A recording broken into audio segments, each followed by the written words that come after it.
Мемлекет башчысынын тапсырмасын орындоо шеңберинде Самұрық Қазына қорының бақылауымен Қазақгаз ұлттық компаниясы Талдықорған Шарал магистралдық газ құбырын және құбыр бойындағы Қапал Жансүгіров, Сарқан Қойлық, Қабанбай және Үшарал 6 автоматты газ тарату станцияларын салу бойынша ауқымды жобаны мерзімінен бұрын іске асырды.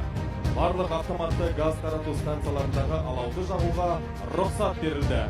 Біз Қапал автоматтандырған газ тарату станциясын қосуға газ алауын жағамыз.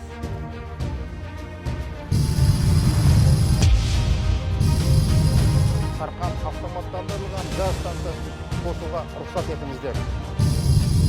Жансүгіров автоматты газ тарату станциясында газ алауын жағамыз.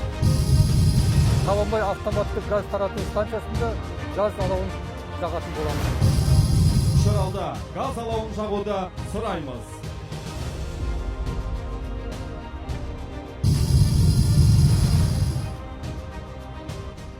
Газ бұл тек қана тұрмыста керек нәрсе емес, бұл экономикаға, әлеуметтік объектілерге, шағын бизнеске өте қажет нәрсе.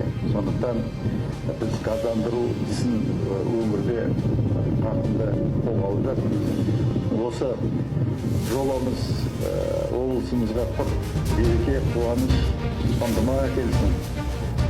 Еліміздің денсаулықтардың мәртебесі әркез жоғары болып, абыройы үстем болсын, қуаныш құтты болсын.